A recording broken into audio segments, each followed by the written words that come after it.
Back to our weekly live stream. My name is Alicia, and in this week's live lesson, we're going to talk about choosing and watching TV shows, YouTube shows, wherever you like to watch things. Today, I'm going to talk about how to choose a show that's perfect for you, specifically you, how to watch the show, and I'll give you some of my recommendations. I hope some others in the chat send their favorite TV show or YouTube show recommendations also. So as you join, please send a message in the chat to say hello, and also please like and share this video so other people can find today's lesson. That would be super great. I hope that you have your favorite show ready to recommend in the chat today. I hope we get lots of good recommendations. You can find what your internet classmates are using for their studies. I think that would be a really great chance for you all to share. Instead of just talking at me, you can share with each other today. So while we wait for people to join us live, I want to tell you about this banner at the bottom of the screen. The team has a mystery sale. Ooh. So if you click the link below the video, if you're watching on YouTube, or above the video if you're watching on Facebook, you will find some information about the team's mysterious sale, which ends very soon. You can find the information on this page here. You will find that it is for Premium and Premium Plus plans. So if you want to get more of my lessons, if you want lesson transcripts, if you want audio tracks, if you want your own teacher to practice with and to send your assignments to, please check the information on this page. You can find the two different deals here. So check it out. That goes until July 17th. July 17th. So that's just a couple days away. So check it out. Okay, let's get into today's topic then. I'll remind you about this again later. Hello everybody in the chat. I see YouTube. I don't see Facebook yet. Facebook will come soon. Hello, Andrew from Myanmar. What's up? Jacob, Violet, Oscar, hi. Natalie, Rocky, Patrick, HP Paw, Romel, Violet, hi. Nathan Dubert, hello. I hope I said it right. And Cynthia. Oh my gosh, welcome everybody. Hello. Facebook, where? Oh, Facebook is loading. Maybe, I think. Was that Facebook? I don't know. Okay, Facebook will come in a second. Today, I want to begin with step one. I have made today's live stream a very exciting, colorful one. First, we're going to talk about how to choose a show. And you might think, isn't that obvious? Like, I know how to choose a show. I choose a topic I'm interested in. Of course. But today, I'm going to give you some tips about choosing a show for your language studies. Of course, today we're going to talk about English, but you can use these tips for any language you want to study.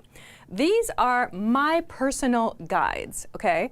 So, as many of you know, I've been studying Japanese for a long time. So I want to use my own experience and tell you my guides and the things I have found that work well for me, and hopefully they will work well for you.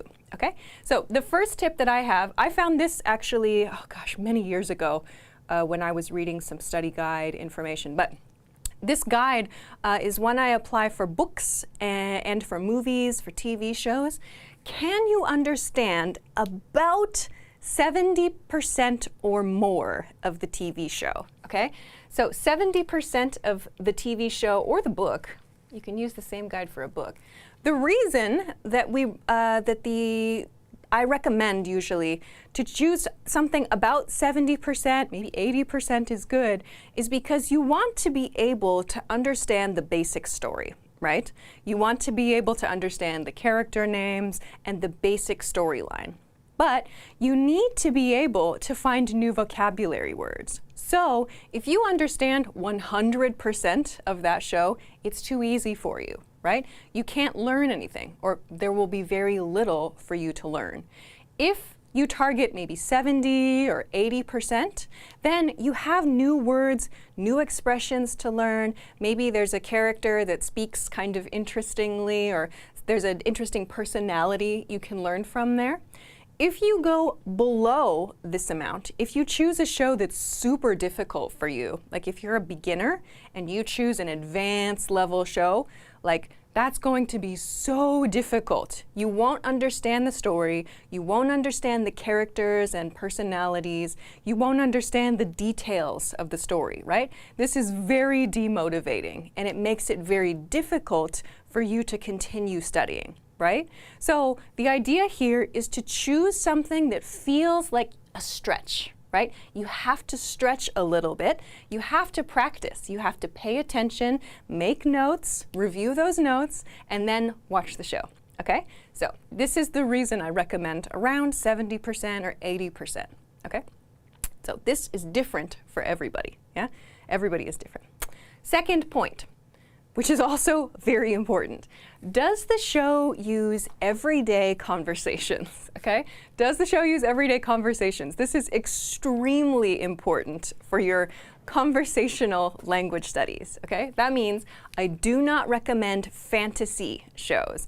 Don't choose like Game of Thrones or Harry Potter or something. Those are great. We love those stories, right? But for language learning, they are not as good because there are a lot of strange words. There are a lot of words that are like specific to the fantasy world. They often speak in very like old English ways of speaking that we don't use in everyday English communication anymore. So make sure that you don't choose science fiction or fantasy. Science fiction is the same. Maybe if it's, for example, like the movie Interstellar, that one has very everyday communication and some kinds of like, you know, science and science fiction and fantasy words in it, some ideas. But choose things that are very like everyday life. Like Control Desk suggests like drama and romance shows because it's very like everyday sort of thing. Also, I want to recommend and introduce you to the vocabulary word sitcom. Sitcom. So I'll break this down here because you can go and search for this after the live stream. I recommend sitcoms. So sitcom, this is a word that goes between situation and comedy. Sit and com come from situation and comedy.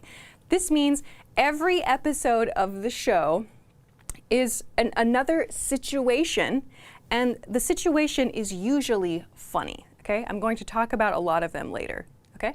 Sitcoms. I highly recommend these. They're easy to watch. Usually the vocabulary is like everyday life. You probably know some already, okay? Let's see. I want to see, hello everybody still joining. Hello Paulo and Mino.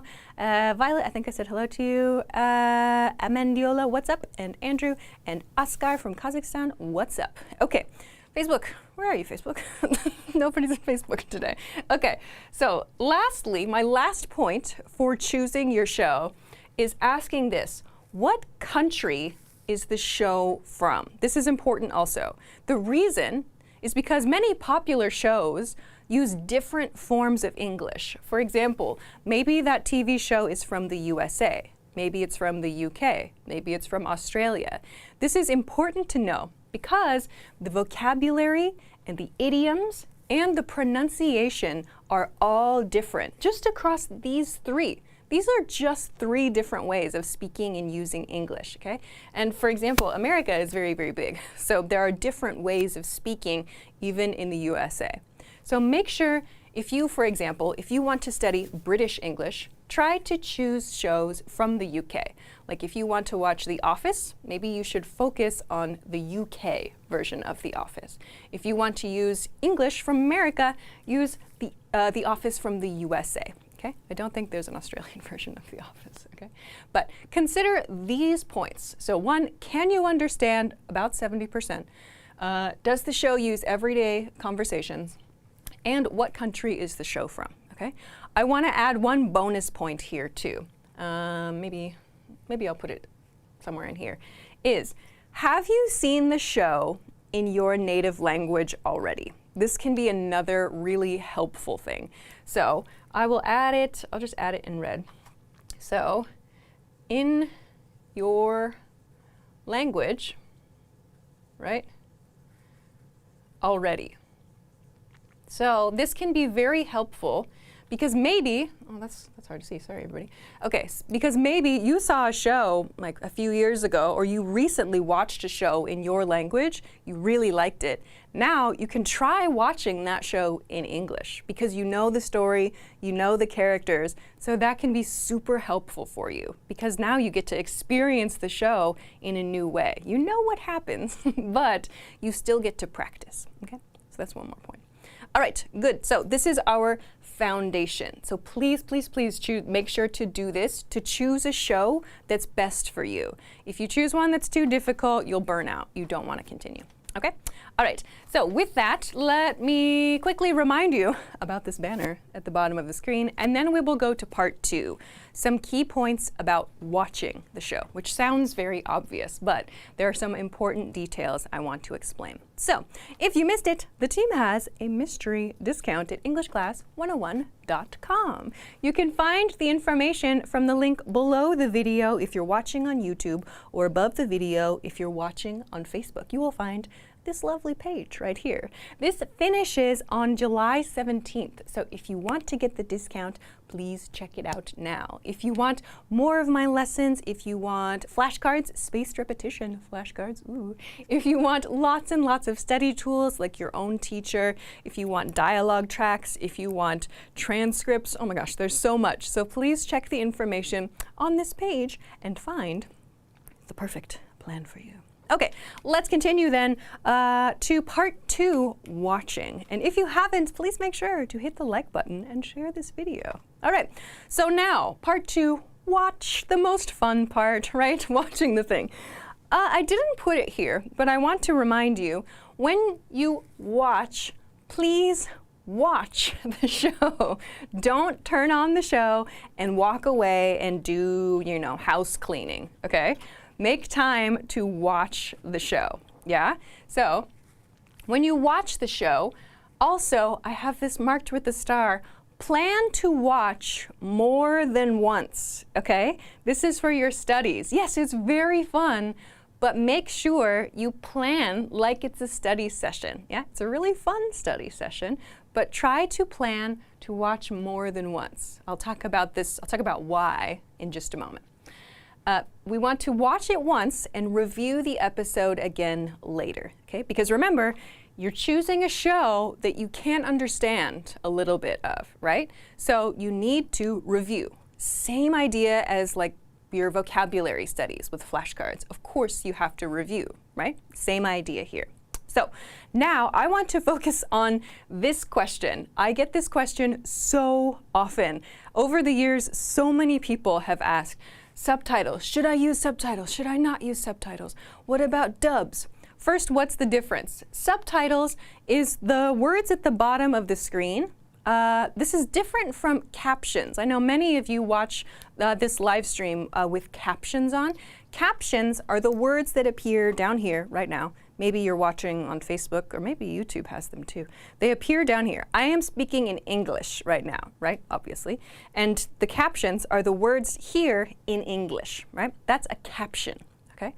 A subtitle, however, a subtitle is the translation into your language. So I am speaking in English now. A subtitle appears here in your language, translated into your language, right? This is the difference between subtitles and captions. So, should you use subtitles? I firmly believe, very, very, very strongly believe that yes, subtitles are a great tool, okay? Dubs then. So a dub of something, like a dub of a TV show, is when the actor's voice or the presenter's voice has been changed. So I'm speaking in English now. A dub of this live stream is if a different presenter's voice in a different language was used over the top of my voice. So you don't hear English, you hear your language instead, right? So dubs are for speech, okay? Subtitles are for reading, okay? So here is my suggested process for using subtitles with your TV shows and with movies also. Number one, or step one, is to watch the show one time with subtitles, okay? Just watch it with subtitles because you can understand the story And you can understand the way the words sound. You can try your best, because you are going to focus, right? Try your best to follow the story, to listen to the story, yeah? Second time, take a break, the next day or a few days after the first time. Watch again with no subtitles, right? Try to remember, what was the story? What are the key points of the story? What were the key vocabulary words you understood? So, another point I recommend here, watch one time with subtitles and take notes, okay? So when you hear a new word, right? It doesn't have, for my recommendation, it doesn't have to be every new word. But when you watch a show and you hear the same word repeated like many times in a conversation, character 1 says it, character 2 says it, character 3 says it, and you don't know it, and you're like, oh, I probably need to know that word to understand this scene, right? That's the moment you stop, write a note, or look up the word in a dictionary, and then continue, right? So my recommendation is to focus on the key words that you don't know in those scenes, yeah? So take your notes, then second time, watch again with no subtitles, okay? And remember the notes you took the first time, right? This is your chance to review, yeah? So take a break between 1 and 2, take a few days, and then watch it again, okay? Third, if you still have trouble, you can check the script. I'm going to recommend some very, very popular TV shows in just a moment, but you can check the script of most of these TV shows online, so you can look at what the characters actually said in the scene. If you can't find the word, if you can't understand what the character said, you can check the script. You can read the script of the TV show as well. So I recommend you go through more than one time, watch the show more than one time, because you need the chance to review, yeah? And as you watch the show, you will learn the vocabulary words that are commonly used in that show too. So it's like you're building a vocabulary about that show. So you learn and grow together with the story. It's fun, right? Then I have this here, dubs, and I made a kind of face, I don't know if you can see it. Dubs, for me, I feel like the purpose of watching TV or movies to study a language is to get exposure, is to get experience with the language. If you watch a dub, you are trying, of course, to understand the story easily, but you lose the chance to listen to the language you're studying. You lose the chance to listen to English, right? The purpose of this type of study is to listen to English, right? So for this reason, I don't really recommend dubs. Maybe if there's one part you are really, really struggling with and you need some extra help, maybe just listen to that one part in a dub, I suppose. But I think you should really focus on getting lots and lots of exposure, get lots of experience listening. So if you're watching something just for fun in a different language, fine. But I recommend you try not to use dubs in your studies. Try to focus on getting lots of different practice with English, okay? All right, let me check the chat. Rocky wrote, when I watch Vietnamese shows, I usually need English subtitles. That helps me out. Yes, I also would need that. I do not speak Vietnamese, okay?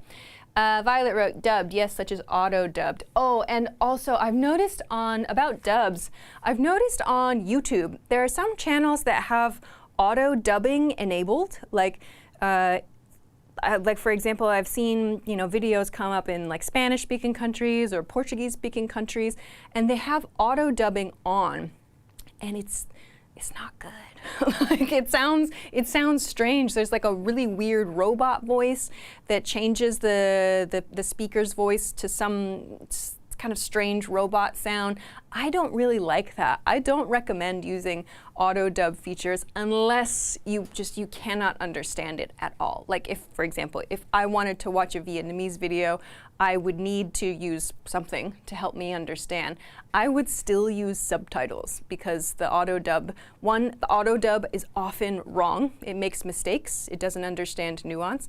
And two, I feel like it's very distracting. It's hard to pay attention when the automatic dubbing voice is so strange. So my personal opinion. Okay.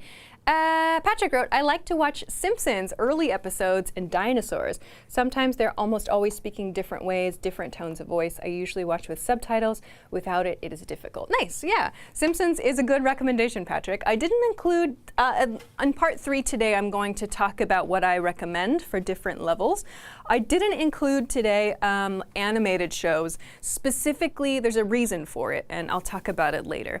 But yes, Simpsons can be a great one to use because they use lots of everyday vocabulary, and it's really funny. Like, the kids are a great chance to watch like really funny scenarios, really funny scenes happen, and they use slightly different vocabulary than the parents do. Okay. All right, so what else is here? I don't know what that means. Rodrigo asked, is there a script on Netflix? I don't think inside Netflix. I don't think you can find the script inside Netflix about this point, but with Netflix shows, because they're very, very popular, usually you can Google. Just choose the type show name, like The Office and script, or The Office UK and script. You will find them. You will find lots of different websites where you can read the scripts from these shows. So I don't believe you can find the script inside Netflix. Someone, if I'm wrong, please someone write to me in the chat. But you can find them on Google easily for a very popular show. Yeah, if it's a very small show, maybe a little difficult. Okay, great. Let's finish today then with some recommendations. So what shows should you watch on Netflix? This is also true for YouTube, for Hulu, whatever you use in your country, okay? All right. Control Desk wants to add too, Netflix also usually has the actual language captions. Yes, Netflix, you can now choose on Netflix different captions from many different languages, so that can be a really great tool. Okay, let's continue. HP Paw asked, I'm wondering if it's possible to learn English from the Little Britain show. I don't know what the Little Britain show is. If it is in English, then it is possible to learn it. That would be my general answer here. Is the program in English? Then yes, you can learn English from it. Okay, let's talk about what shows. First, are you a beginner? That's great. We love beginners, okay? I recommend, you might think, oh, that's boring, but it's true. Kids shows, children's shows, they are designed to be easy, right? They focus on a key word, they focus on a very simple situation, so you can learn how to speak, how to use like appropriate words, and often they use songs, okay? So you might think, that's embarrassing, I don't want to do that. Okay, one, probably if you spend a little time, you know, a few weeks or a few months watching some kids shows, you will pick up a lot. You might be surprised, okay? You will probably, this does not mean you will spend the rest of your life watching kids shows. No, don't worry. This is for a short time only to help you speed up, okay? These are great because you are learning the same things that native speaker kids learn. Okay, so these are very, very good spots to start. I remember many years ago buying kids' books in Japanese too, and I remember it was about a crab. I don't remember much more, but it was written very easily, some crab at the beach, and I felt really funny buying the book in the bookstore, but it helped me, and then very quickly I understood it and I moved on. So this is not the rest of your life. Just start here if you are a beginner or if you know a beginner. They are great. They're so great. If it's good enough for a native speaker family to use for their kids, it's good enough for you, right? It's great for you, okay? Second, for intermediate learners, I think there are many intermediate and advanced learners watching this. For intermediate learners, I have put some very popular sitcoms here. Remember the word sitcom? Situational comedy. Situational comedy. These shows are all about 30 minutes long, and every show uses the same characters, usually in a funny or sometimes a little dramatic situation. One very popular one is Friends. I saw Control Desk, you mentioned that earlier. But Friends is super popular. It's just that it's a little bit older, so the humor style might be a little bit different, and the references they use in that show might be a little bit different now, okay? So I included for today Modern Family, which personally I think the acting is great, the situations are funny, it's a family type show with 3 different family styles in it.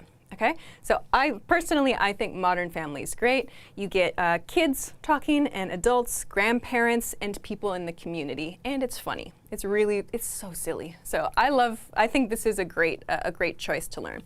Second is How I Met Your Mother. Maybe many of you know this one. How I Met Your Mother is more adults focused. This one is about dating. How I Met Your Mother is the story of the show is that a man is explaining the story of his dating life to his children.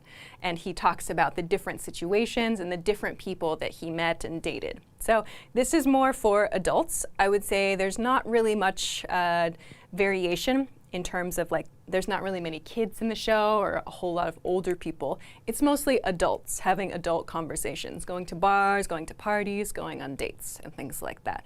Very funny. There's one character in there who's there's a few characters that are a bit crazy, but you get different personalities to enjoy there. It's very silly. Okay.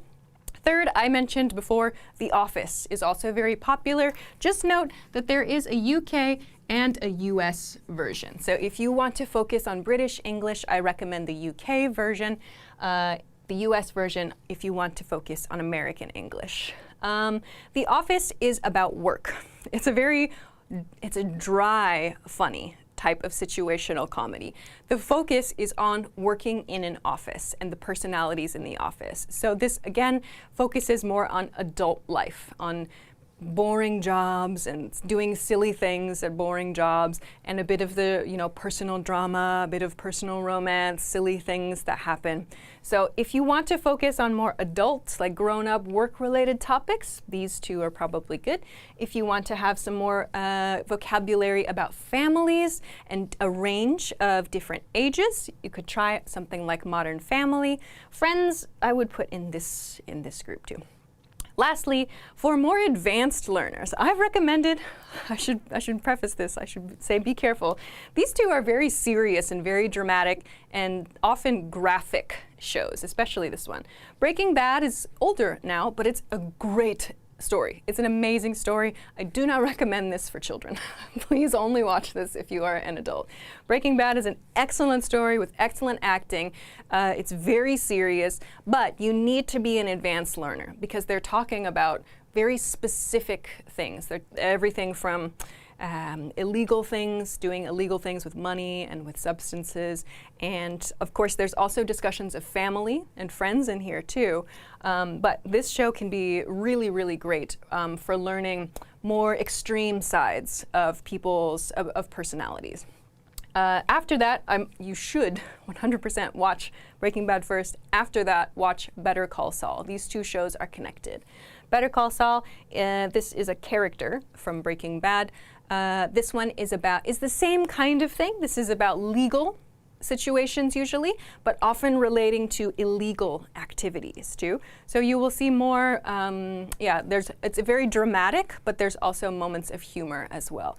Both of these shows are super, super excellent, but I recommend them for advanced learners. Maybe you've seen them in your language. They're great shows. Okay, let me see the chat. If you have a show to recommend, now is a great chance. We're here at the end of the lesson, and I would love to have some recommendations from you. Patrick wrote a terror movie called The Shining with Jack Nicholson. Almost all the script is easy to understand in English, so intermediate students can understand everything. Okay, cool. Yeah, that's an old horror movie, The Shining with Jack Nicholson. I cannot watch horror. I'm a baby. I get too scared. I get scared so easily, so I can't watch horror movies. I like suspense, but not horror. So that's Patrick's recommendation. That's a movie, not a TV show, but yeah, the script is easy to understand. Thanks for that recommendation, Patrick. Chris White asks, how can I speak American English? You are in the right place. Chris, please check out all of the videos on this channel where I speak in American English, and I have done so for 14 years. Oh my gosh, so please check my videos. Okay, other ones. Rocky wrote, say Arthur? What's Arthur? Like the kids show, Arthur? That would be a good one. And Everybody Loves Raymond are my favorite shows. Okay, Everybody Loves Raymond. That was popular in the 90s, right? I haven't thought about that show in a long time. Everybody Loves Raymond is a great example of a sitcom. So a bit older style, yes, but thanks for that, Rocky. Okay. HP Paro, it should be in English, but for some reason subtitles rarely help to understand. Maybe then you just need to decrease the level of the media you're watching, HP Paw. Maybe it's a little bit too difficult. Consider just taking the level of difficulty down a little bit. Also, the subtitle shouldn't mean like making it easier to understand. It means like it helps you to put the new vocabulary word in your head. So don't expect the subtitle to make you understand everything. It's like a support tool, yeah? So maybe that helps a little bit. Okay, Nathan Frost wrote, can you recommend anime English dubs? No. So I said dubs. We don't want dubs. We don't want dubs. If you want to watch with subtitles, I could recommend my favorite show for learning when I was a university student was Death Note. Maybe some of you know that one. That's a great show. Really fun show to watch. It's weird, but that one's more like a fantasy. There's a lot of everyday reality situations, but there's kind of a fantasy element to it. So I loved that when I was studying in university. So that would be good. Control Desk, yeah, notes Ghibli films. Films from Studio Ghibli are really great for English audiences. But again, I would say to make sure that you're watching in English, listening in English, right? That's the point here, right? So this is not an anime recommendation channel. This is an English study channel, yeah? Okay, oh, some good explanations are coming in. Oscar Carleon, right? What about Dharma and Greg and Better Things and Suits? Dharma and Greg, that's another one from the 90s. That was the same time as like Will and Grace, right? Yeah, great. Those are situational comedies. Absolutely, that sounds good. I don't know Better Things. I've never heard of Better Things. Is it a situational comedy also? I don't know. And Suits, I've heard about Suits, but I have not watched Suits. I've heard that that one is great. Suits, correct me if I'm wrong here. Suits is like about literally people who wear business suits and the things they do in their work, right? Is it funny? I heard that it's good, but I don't know. Okay. Other ones, Violet wrote a Japanese anime called Area 88 with English dubbed. Okay, so again, we want to be careful. Dubs. We don't want dubs, okay? We want to make sure we listen in English, okay? So let's separate TV recommendations from English study recommendations. Okay. But I hope that you got some good recommendations here today. And you can use this same guideline for choosing something to watch on YouTube, of course, also. Yeah? All right. But I have to finish there for today. I am kind of late, as usual. I like to talk. So I hope that everybody found something good for their media studies. I have to leave for today. Oscar wrote, what movies, TV shows do you recommend for pre-intermediate? I wrote intermediate right here. You can check this part. Yeah, intermediate. So check those out. I am pulling up the live stream. I forgot what next week's live stream was, but please join me again next week at 9 p.m. Eastern Standard Time. That's New York City time. If you don't know your local time, please Google it, or you can set a notification on Facebook or on YouTube, and you will get a pop-up when we start this live stream.